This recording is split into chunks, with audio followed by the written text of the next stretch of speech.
Hi, y'all.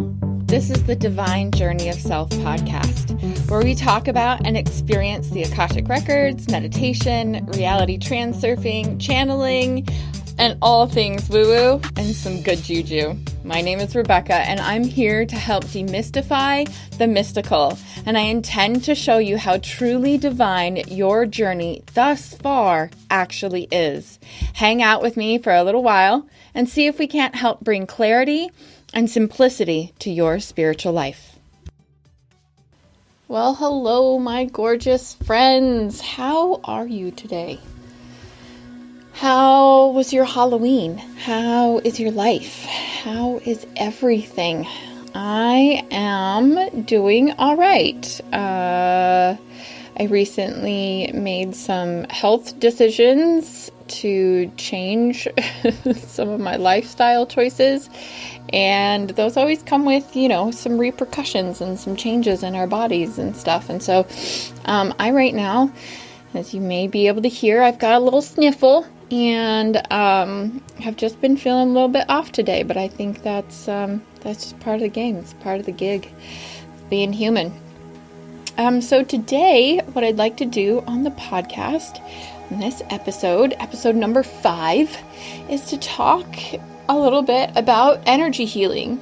And if you're anything like me, it's always really nice to get to hear some science-backed stories of energy healing, which is not something that you hear very often. And then after, I'm going to read a portion from a book that I am reading right now. And then afterwards, I think I'm going to share a little bit of my own energy healing story from this weekend. It was just really fantastic, really enjoyable, and very, very encouraging for me. So let's just dive right in. I want to read to you. So we're going to be reading from the book called Mind to Matter by Dawson Church. And I believe it was written in, let me look. Nope, that doesn't have a date on it. I want to say it was 2018. Last time I checked. Man, I hate it when I'm behind on something. Yeah, copyright is 2018, so awesome. Fairly recent book, and like I said, I like to get, a little bit of science back, and so the science backing to, what I'm doing, what I'm taking part in. I don't want to be completely off in left field, although that has its place in time also, but I don't want to completely have to check my brain out, and so the subtitle of this book is The Astonishing Science of How Your Brain Creates Material Reality. And, if you're somebody who's been in the conscious community, in a little bit more of the woo-woo good stuff, you kind of understand on a kind of an overarching level that literally everything that we have in our world today is because somebody at some point believed in their mind that this particular thing could come to pass, could be manifested in some way, shape, or form. Like Henry Ford, he believed that he could make a car. And after massive amounts of trial and error, he made a car. Same thing with the Wright brothers, or with, the Starbucks, the chair that you're sitting on, it all started in somebody's mind. And so I enjoy this book because not only does it kind of take that realm of visualization and really give a little bit more context to it, but it also backs up a lot of energy work. And I really wasn't expecting so much science that actually backs energy work. So the story that I'm going to read to you is about curing mice of cancer. And when I got this book and I was sitting down to read it the very first time, I literally could not put the book down because I was just so fascinated by the amount of actual scientific evidence that is out there available to us that we don't always hear about, because it doesn't necessarily serve a particular agenda. So let's just get in. Let's read. That's what we're here for. My friend and colleague, and this is Dawson Church speaking. My friend and colleague Bill Bankston, PhD, is a professor of sociology at St. Joseph's College. With various teams of researchers, he has conducted provocative experiments that demonstrate the healing potential of energy fields. And then it lists Bankston 2010, and I'm sure that's when that research was done. Bill started out as a skeptic. When he finished his degree in sociology in 1971, he had no time for people who claimed paranormal powers. But he was an open-minded skeptic, and when he met healer Bennett Mayrick, he put him to the test.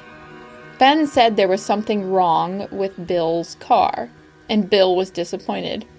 He happened to have the car inspected the day before, and he knew there was absolutely nothing wrong with it. Bill's skepticism remained intact for half of the drive home, when the car's entire exhaust system crashed to the ground. Bill got to know Ben well over the next few years and eventually had an opportunity to apply real science to test Ben's skills. Bill had joined the faculty at City University of New York, and one of his fellow faculty members, Dave Crinsley, designed an objective experiment to measure whether human energy could produce healing. Bankston Crinsley 2000. The design was simple. Mice would be injected with mammary cancer or adrenocarcinoma, a procedure that had been used in scores of other studies. In cancer studies, tumors are induced in the mice, after which researchers try various chemicals to see if they will alter the course of the disease. The longest injected mouse had ever survived was 27 days. After injection, the cancer tumors grow rapidly in the mice, and they die in 14 to 27 days. And that's research done by Lerner and Zelskans. Man, I butchered that. My apologies, sir. You are certainly a respected person, and I butchered that. 1966. The mice in Crinsley's study would be randomized into two groups in order to provide a control. The control mice would be kept in a different building to eliminate the possibility of healing effects due to proximity to treated mice. Unfortunately, the shipment of mice did not arrive to the lab on schedule. There were repeated delays, and Ben, the energy worker, lost interest in the experiment as he had other priorities. Dave encouraged Bill to do the healing, and Ben instead. Eventually, the mice arrived and were infected. Bill began to hold the cage of experimental mice in his hands for an hour each day. His hypothesis was that if healing energy were real, the mice would not develop tumors in the way they normally would. A week into treatment, 2 of the mice developed visible tumors. Bill was incredibly disappointed. When all 5 developed tumors, Bill asked Dave to put the mice out of their misery as the experiment had clearly failed. When Dave arrived, he commented on how healthy Bill's mice appeared to be despite the tumors. They were running around in their cages full of energy, behaving as though they were healthy. The control mice in another lab, he told Bill, weren't doing well. 2 had already died. He argued perhaps the treatments are slowing down the cancer, even if they can't prevent it. There's no record of a single mouse living past day 27. It went to live to 28 days and will have a world record. Experiments rarely turn out the way they're supposed to. That's why they're called experiments. Around day 17, much to everyone's surprise, the tumors on Bill's mice changed. They became ulcerated, with scabs replacing the hair on their skin. By day 28, Bill confided to the mice that they were making history. The ulcers began to disappear, and the fur grew back. A week later, Bill's mice were examined by a biologist who relayed the news to Dave. The mice are cancer-free. The experiment was replicated at different times by different researchers who extended the design in interesting ways. The research teams found that when more mice were treated, the effect was stronger.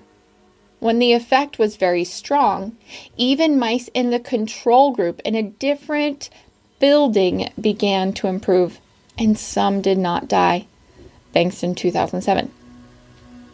In some studies, Bill trained graduate students to perform the healing. He chose people who, like himself, were skeptics. He eliminated true believers from the pool of healers. This made no difference. The mice recovered whether treated by Bill or by skeptical students. Not only did the mice recover, but they also developed immunity to adenocarcinoma. If they were injected later, they no longer developed cancer.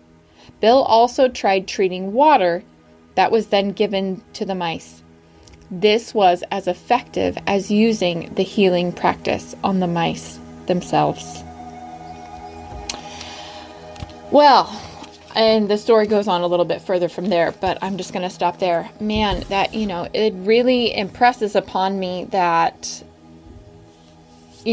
for me personally, healing is such a nuanced thing. You can look at many different stories. One of the ones that comes to my mind immediately is the story of a girl who saw a visitation or saw an apparition of the Virgin Mary. A spring ended up coming out from this grotto, and later 70 people now, to date, and I want to say it was probably 60, 70 or more years ago that this girl initially saw the apparition, that they've had 70 cases of healing come from this water source. But it's not every single person that comes there.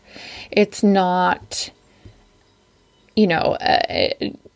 go do this one thing and for sure it's going to happen for you. And that impresses upon me that there, and when we talk about mice, when we talk about subjects that don't necessarily have the ability to involve their belief, right?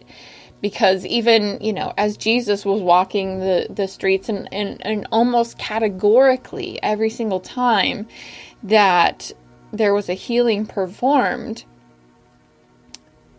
Jesus said to the person, "Your belief has made you well." And so, the mice couldn't believe for themselves, that they were going to get healed. They're, in a different state of consciousness than we are. And so I think that there's something to be said for that middle space of not disbelieving, not saying this absolutely cannot happen, but also not being a state of, this absolutely has to happen, that it's almost this beautiful middle space of allowing. And, I'm going to share a little bit of my story. And I recently reached out to some friends and wanted to receive some healing because I have struggled with what I believe and what I have felt is a blocked throat chakra, if I'm going to say it correctly. And that, even just admitting that to myself, that's an actual thing, growing up in a Christian home where that was not even, even just saying that the word chakra would be, oh my goodness, good Lord. But being able to come out and ask for help, that was huge for me, because I am such an independent person, and, I believe that I can do it all myself, and I don't have to, ask for any help from anybody else. And that, just doing that in and of itself is a really big deal to me, to be able to ask these friends for help. But then this friend of mine, Morgan, who I hope to have on the show in the near future, she reached out to me and let me know that she had just discovered a new modality that she wanted to try on me. And so we were going to plan, hopping onto Zoom or something like that and being able to chat. But then she said, why don't I just do it for you? We'll do it remotely. Just close your eyes, relax for a little bit. It was middle of the night. It was literally 3:00 in the morning. And I did. I just closed my eyes and turned off all the lights. And I most definitely felt the absolute changes and the healing that she was able to bring on. And so I'd love for her to be able to come on the show and kind of share her experience from her side of things, and then I can share a little bit more. But the biggest thing was that I was, what I heard when she started the session, we're remotely, we're not talking to each other at the same time. I knew when she would start, but that's about it. I first heard, because, we all have our own blocks of, stuff, I was sitting there with my legs crossed and with my arms crossed over my chest. And I heard, you've got to let us in if you want to be healed. And, that's a little bit of a scary moment for me. Like I said, as somebody who's grown up in the church and has heard so many, horror stories and all, just vilification of every other religion, of everybody else just believes in devils and demons. And, the only one way is this particular way. And, I have my own thoughts and feelings on all of that. I believe the one way is love, period. And that is the one way. And that was the way that Jesus came to show us and model for us. But,